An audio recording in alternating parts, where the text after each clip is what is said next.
ako nito, nagda-diving ako sa Anilao sa EBC. May tumawag sa akin sa cellphone ko na si Sir Joey Espinido. Nasabi niya sa akin na may gustong kumausap sa akin na driver bodyguard ni Ma'am Laila de Lima.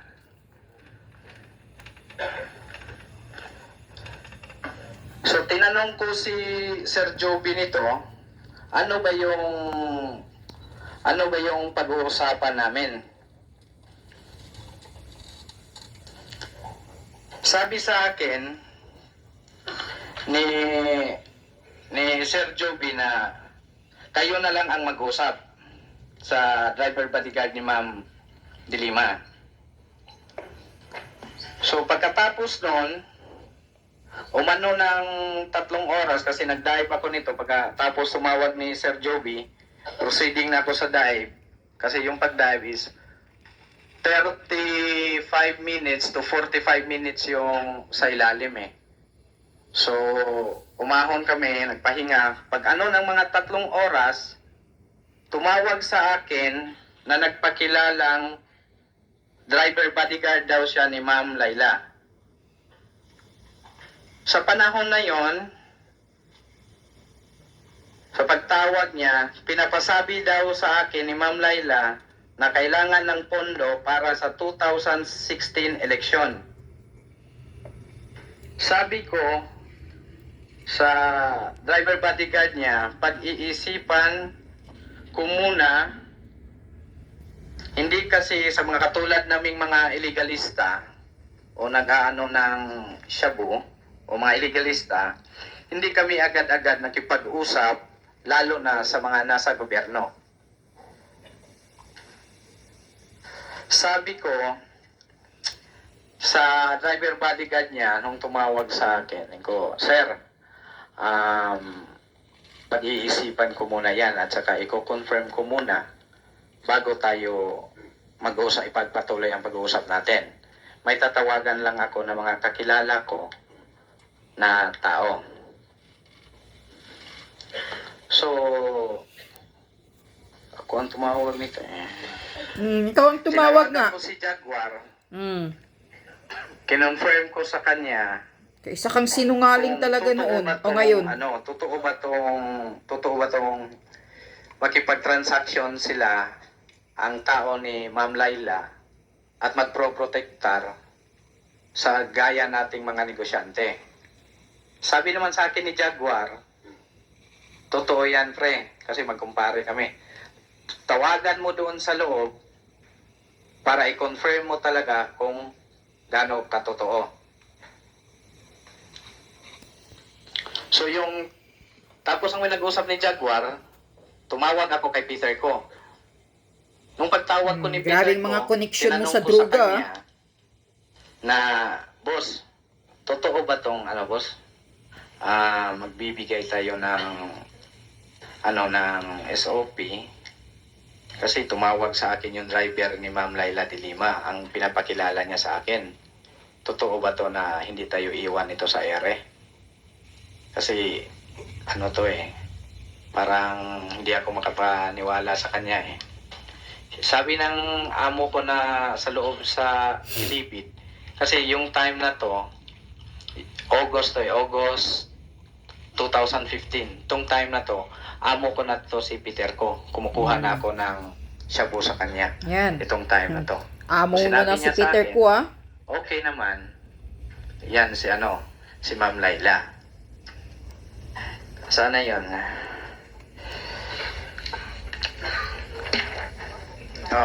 Tapos ito yung sagot ni Peter sa akin.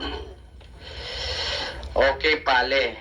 Wala problema. Okay, pali. Wala problema sa kanila basta tago mo lang. Yan ang sabi ni Peter sa akin ito. Kailan sinabi sa iyo ni Jeffrey Diaz sa Resago na pumutok na yung balita na kailangan ni Ma'am Laila ng tulong nyo? Hindi pa ako tapos. Sorry. Kwento mo ikaw na.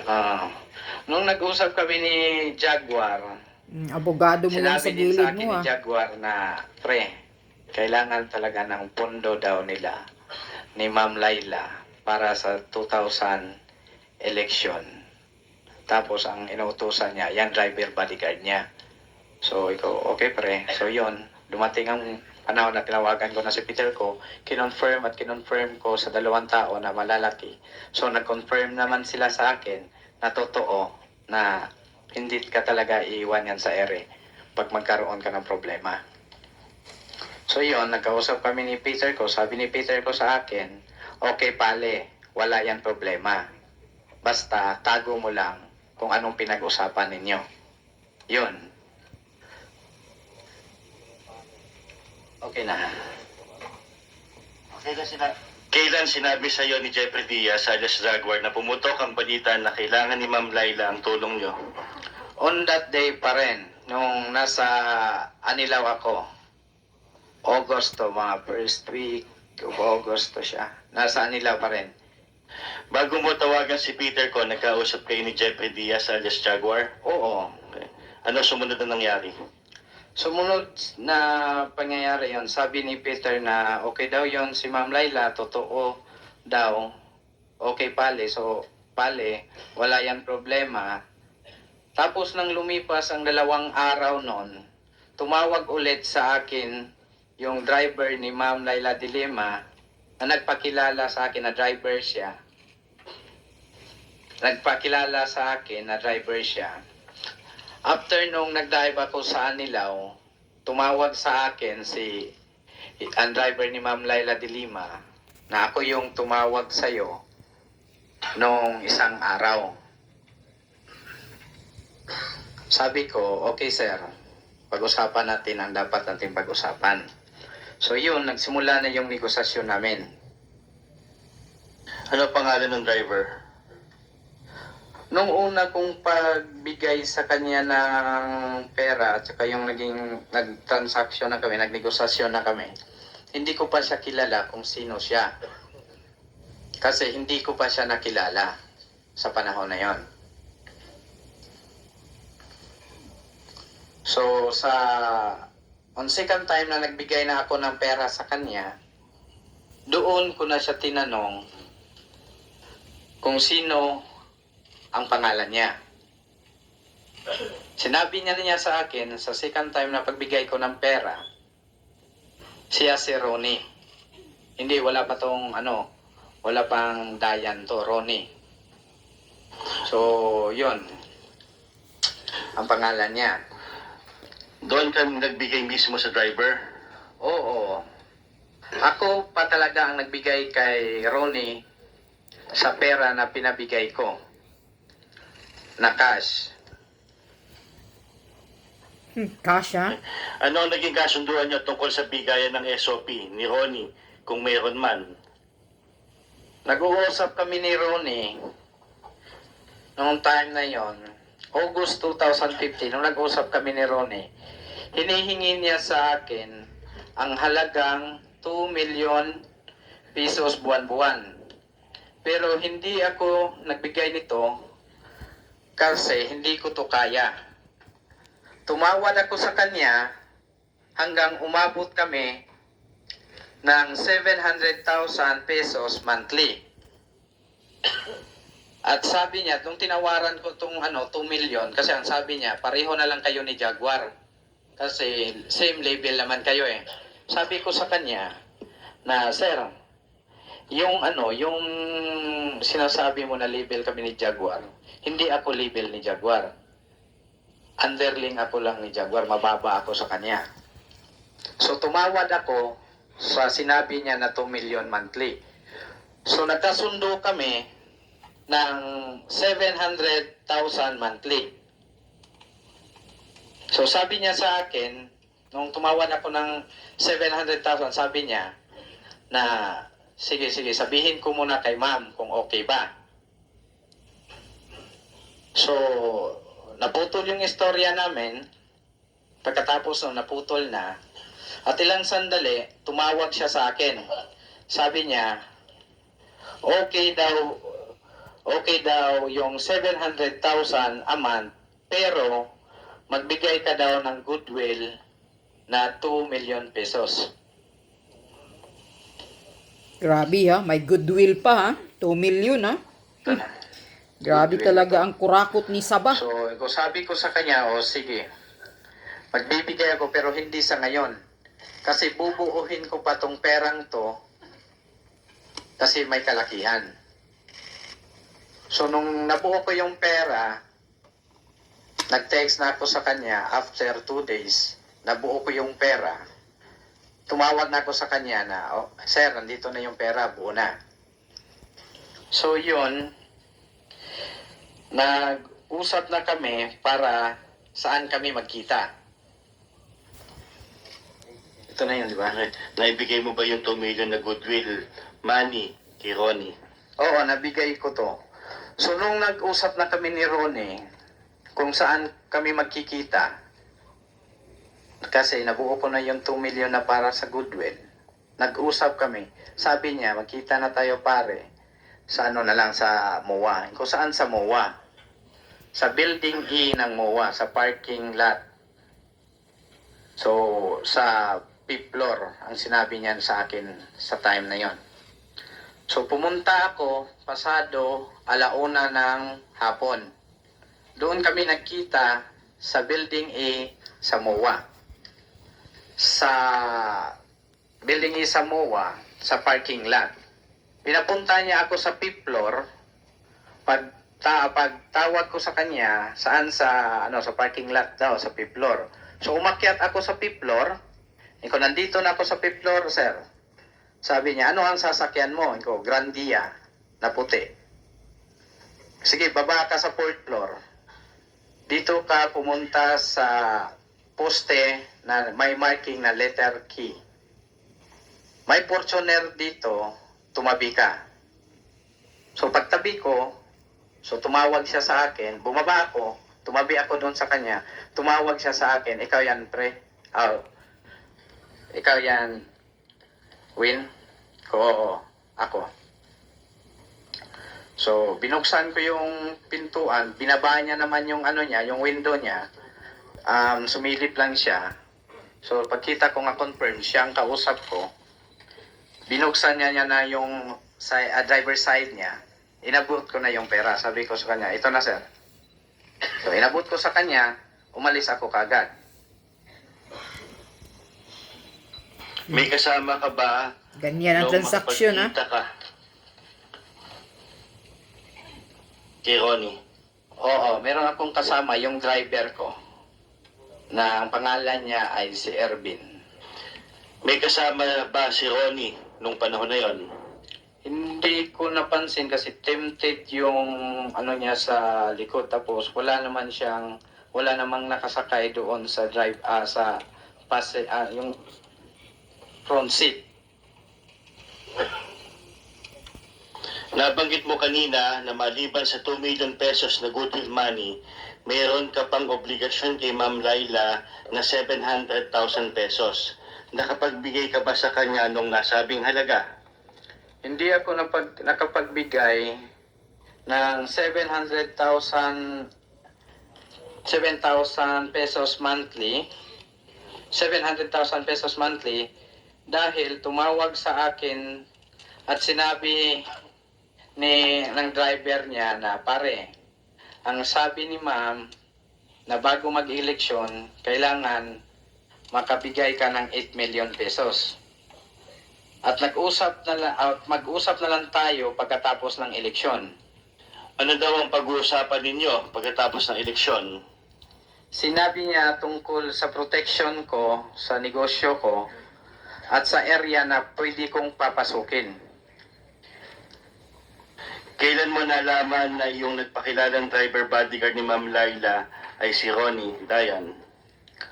Nung pangalawang pagbigay ko ng pera sa kanya, sa halagang 1.7 million pesos, noong October 2015, bandang 1:00 pa rin ng hapon sa Dampa, Macapagal Avenue.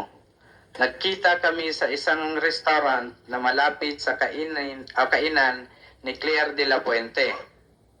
So, same street na yun. Pagpasok mo sa kay Claire de la Puente, sa dulo niyan, may parking yan dyan.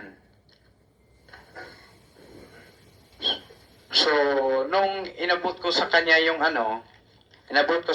pera na 1.7 million, ito ay tag 1,000 pesos bill, binandol-bandol ko. At nilagay ko sa plastic bag at saka nilagay ko sa paper bag. Nung pagbigay ko kay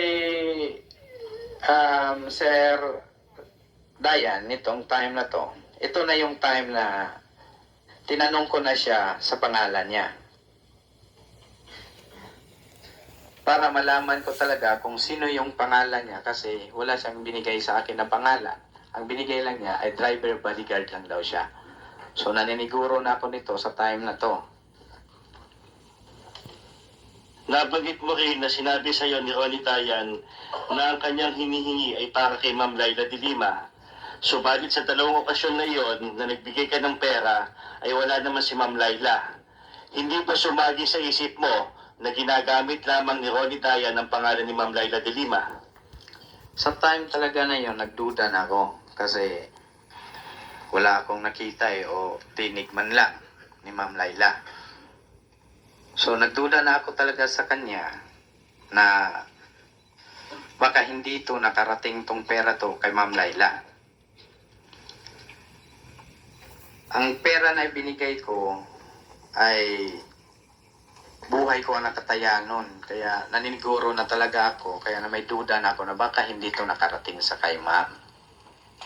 Tapos, ang sabi ko sa kanya na kung pwede, sa susunod, pwede ko bang makausap si Ma'am Laila o makita man lang na magkasama kayo. Yun ang sinabi ko kay Ronnie Dayan. Sinagot naman niya ako, walang problema. Mag-schedule lang tayo kasi hindi pwede tayo magkita dito sa Manila kasi maraming mga mata. So yun, nag-usap kami at dumating sa punto na sinabi ko sa kanya na, Sir, ngayon nagpakilala ka na at tapos huwag mo nang banggitin yung pangalan kong Kerwin. Batman na lang ang code ko. So, binanggit ko na sa kanya yung code ko na ako ay Batman. Kasi sa mga illegal na transaction ko, Batman yung code ko. Batman, ha? At sa ikalawang pagkakataon na tumawag siya sa akin na nag-schedule na kami na magkikita, na makita ko si Ma'am Laila. At yun, nag-usap kami. Pag-usap namin, sabi niya, mag-schedule tayo kasi may schedule kami sa Baguio. Sa natandaan ko, nung pag-uusap namin ito, November 15, yan. November 15 to, nung nag-usap kami, kinabukasan, tumawag na naman siya sa akin. Sabi niya, sa Baguio na lang tayo magkita. Kasi naka-schedule kami sa Baguio. Tapos, nung nag-usap kami sa Baguio, ko, ang layo naman, dito lang ako sa Makati. Sa doon na lang kasi sa Manila, hindi pwede talaga na magkita tayo dito kasi maraming mata.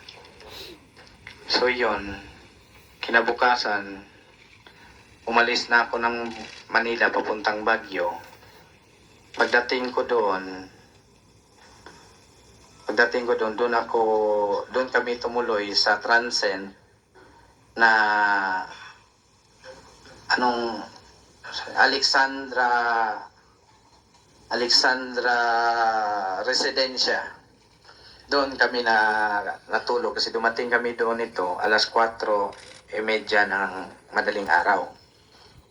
Dumating kami noon mga 17 kasi 16 umalis ako ng tanghali. Dumating kami doon alas 4, alas 3 ng hapon kami umalis. Dumating kami doon 4:30 in the morning. So 70 na yon.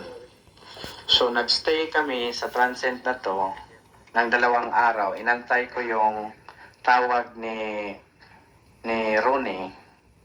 So nung nagstay ako, 2 nights kami doon, tumawag sa akin si Ronnie. November 19 or to November 22, 2015 to. Tumawag siya sa akin sa mga petsa na to, sinabi niya, nasaan daw ako. Sinabi ko sa kanya, nandito na ako sa Baguio. Sige, okay. Tumawag siya sa akin ito mga alas 11 ng umaga, 11 a.m. So, okay, nandito na ako, sir, sabi ko sa kanya. Nandito kami naka-check-in sa Alexandra Residensya. At yun, pagkatapos namin mag-usap, sabi niya, tatawag ako sa iyo ulit para magkita na tayo. Ikaw, sige, sabihin mo lang, sir, kung saan. Mga alauna ng hapon, inaantay ko yung tawag niya. Wala pa rin. Miss call ko na siya. So, tumawag siya sa akin. Nung nag-miss call ako sa kanya, 1 p.m. sa hapon, nag-miss call ako. Tumawag siya sa akin, mga 2:10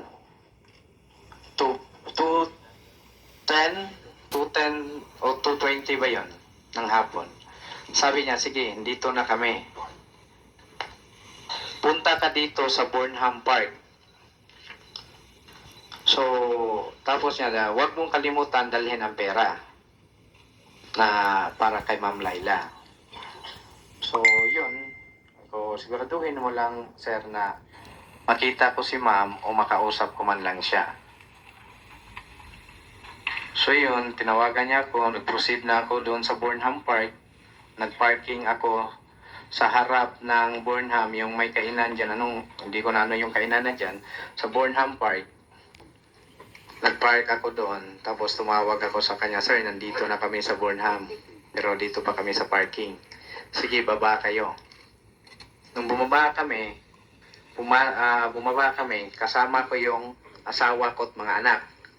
Tumawid kami ng daan, papasok ng Burnham Park. Yung sa may kainan. May kainan doon at may skating area na pagpasok mo doon kami banda, nakita ko na si Ronnie. Oh, sir, kumusta? Ganyan. Kaya okay. Nandun si ma'am sa unahan. So sabi niya, punta ka na, sama ka sa akin, lalapit tayo kay ma'am. So nung pumunta ako doon, kasama ko siya, siguro mga 4 or 5 meters. So sabi niya, dito ka lang kasi sabihin ko kay ma'am na ikaw yon. So yun, sabi niya, narinig ko yung niya, lumapit na siya kay ma'am, tapos sininyasan niya ako na lapit. So nung lumapit ako, sabi niya sa akin, nang narinig ko siya, sabi niya ni ma'am, ma'am, si Batman. So yun, yung mangulang, tumingin ako kay Ma'am Laila. Nung pagtingin ko kay Ma'am Laila, yung mangulang siya sa akin. Okay, so bumalik sa akin si Dayan. Pagkatapos nun, bumalik siya sa akin, pero malapitan lang kami doon. Bumalik siya sa akin, sabi niya sa akin, dala mo ba yung pera? Oo, dala ko, sir. Nandun sa sasakyan kasi naiwan doon yung driver. So, sabi niya, tara, puntahan natin. So, iniwan ko yung mag-ina ko at saka yung anak ko doon sa loob ng Burnham. Bumalik kami sa parking lot. Pagbalik namin sa parking lot, doon, sabi niya, itabi mo dito sa sasakyan ko ang sasakyan mo. So, tinabi ko, ang dala niyan sa sasakyan, Fortuner na itim at ang natandaan ko lang sa plaka, PNP yung nakatatak doon. So lumapit na ako sa sasakyan ko at sumakay ako doon pa rin sa mismong pwesto ko sa likod. Bumalik ako, tinabi ko yung sasakyan ko sa Fortuner niya ni Ronnie. Tapos yun, kinausap ko na yung driver ko na tabihan mo yung yung Fortuner. So tumabi na siya, tapos nagtawag sa akin si Ronnie. Okay.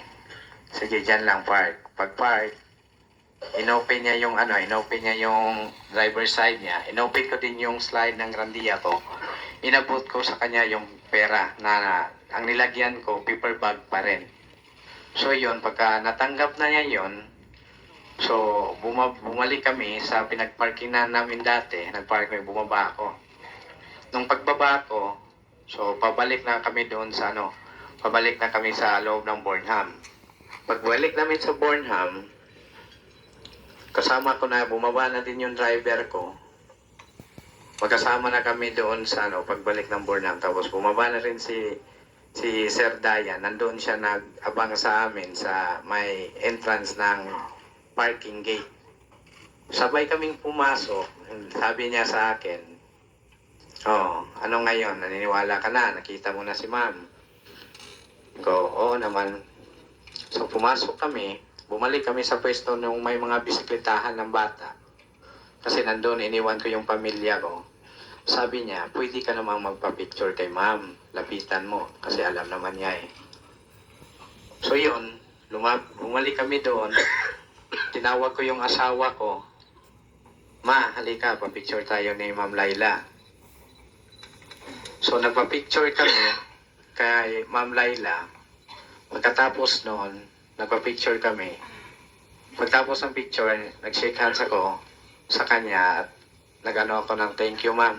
Tapos, sinabay ko yung pagsabi kay ma'am kung natandaan niya na nandun na yung pera kay Ronnie, ma'am. Tapos pagkatapos noon, umalis ako. Yun, namasyal lang kami sa loob ng Burnham. Hindi kayo nagkaroon ng usapan ni Ma'am Laila de Lima? Wala. Hindi naman winarningan ako ni Ronnie na hindi yan makipag-usap sa maraming tao. Pinakilala ka lang ni Ronnie Dayan na ikaw si Batman, tapos nagpa-picture lang kayo? Oo. Okay. Ano nangyari pagkatapos? Pagkatapos na namasyal na kami ng mga anak ko doon sa loob ng Burnham. So yun, hanggat umuwi na kami sa Transcend, yun, tapos na yung namin. Nung binigay mo yung pera kay Ronnie sa sasakyan, sakay din ba si Ma'am Laila de Lima? Wala. Paano nalaman ni Ronnie Dayan yung code name mo? Sinabi ko sa kanya nung second time na nagbigay ako ng 1.7 na wag mo na akong tawagin sa pangalang Kerwin, kundi ang codename ko ay Batman. Okay. Anyway, yan lang. Ha? O ito ang masasabi ko sa iyo, Batman, Kerwin Espinosa, Batman palang codename mo. O, yan? Di ba yan ang self-confession mo? Noong kayo, nakalimot ka na ba ng self-confession mong ito noon sa investigasyon sa Senado? Tapos ngayon, iba na, bumaliktad ka na. Bumaliktad ka na. Tapos ang sinasabi mo pa, dyan sa mga quadcom na yan, tuwadcom dyan na umaasta ng parang mga korte, sinasabi mo pang, pinipilit ka ni General Bato. Ano bang dinidikta ni General Bato sa'yo, dyan? Na nakaupo sa gilid mo lang. Kapal ng mukha mo, Sasabihin mo pang hindi totoo, sinabi mo sa Quadcom ngayon sa investigasyon? Kasi bakit, Kerwin? Kaya ba na-absuelto ka dahil may usapan na kayo? Nang bangag na administrasyong ito? Kaya ba na-absuelto ka na, pinalabas ka na dyan sa kulungan mo? Dahil ba sa usapan ninyong ididiin mo ang mga Duterte, ididiin mo si Bato, si PRRD, at si Bongo? Iyan ba ang usapan ninyo ngayon? Kaya bumaliktad ka na? Dito, sino bang dumidikta sa'yo sa self-confession mo? Ikaw pa nga mismo nagsasabi na ang codename mo Batman. kung saan ka nag-diving sa Batangas. Alam ba ni Bato yan? Kapal ng mukha mo. Aminin mo talaga na ikaw ay sandyutang gininang drug lord. Ikaw talaga, isa kang drug lord, hinayupak ka. Ngayon, bumaliktad ka na sa mga quadcom na investigasyon kasi may ugnayan na siguro kayo na talagang i-demolish ang mga Duterte at i-DDN si Bato, si PRRD o kung sino man na mga malalapit kay PRRD ang idadawit mo ngayon. Iyan ba ang ugnayan? Kaya pinapaabswelto ka, kaya nakalaya ka ng hinayupak ka sa kulungan. Iyan ba ang tatakbo? Tatakbo ka pa ng pagkamiyo daw ngayon sa Albuera Leyte? Diyos ko po, mga taga Leyte, huwag niyong buto itong hinayupak na drug lord na Kerwin ninyo na isang tanga. Nakikita ko doon sa investigasyon sa mga quadcom na kahit nagbasa na nga ng script, para ring tangingot, parang hindi marunong magbasa. Yan ba? Ang magmayor sa Leyte daw ngayon, magkakandidato next year. Mga julol na talaga kayo mga taga Leyte kung ibubuto nyo ito isang drug lord ninyo. Bakit? Ipapanalo nyo ito ng pagkamayor? Para susubuan kayo lahat dyan ng mga ng mga droga. Itong katulad ng tao na to, Kerwin Espinosa, isang drug lord, iyan ang self-confession niya. Isang malalim na yan na katotohanan na siya mismo yan ang nagsasabi. Kung paano siya nagbibigay kay Laila de Lima, naghumingi si Laila ng 8 million para pang eleksyon. Walang pumipilit sa kanya. Hindi siya dinidiktahan ni Bato. Tapos ngayon, sa quadcom, sa Congress, kasi may utos na siguro itong hinayupak na to, mayroon na siguro nag-utos nito na ididiin si Bato, ididiin si PRRD. Kaya bumaliktad na itong putang inang sinungaling na drug lord na to. Mayor pa na isa namang tanga, isa tangamang bubu. Kahit nga nagbasa, sobrang kagbubuhan. Lumaki lang siguro ito sa hinayupak na to. Yumaman ito ng pagbibinta ng droga. O yan si Jaguar, kilala ba ni Bato yan? Ikaw na mismo nag-mention dyan. Yan ang self-confession mo. Kupal ka. Pal ng mukha mo. Tapos ngayon bumaliktad ka na dahil inaabswelto ka na? Yun ba yun? Ang ugnayan ninyo? Kaya ididiin mo si Bato? Kapal ng mukha mo. Kaya sabi pa ni Senator Bato, galingan nyo ang demolition talaga ng mga Duterte. Na mga lahat ng nakadikit sa mga Duterte talagang gustong i-demolize ng gobyernong bangag na to. Gobyernong walang kwinta, tsaka itong tuwadcom na yan. Wala namang batas na nagawa, sabi pa ni Congressman Marcolita, imbestiga ng imbestigang mga hinayupak.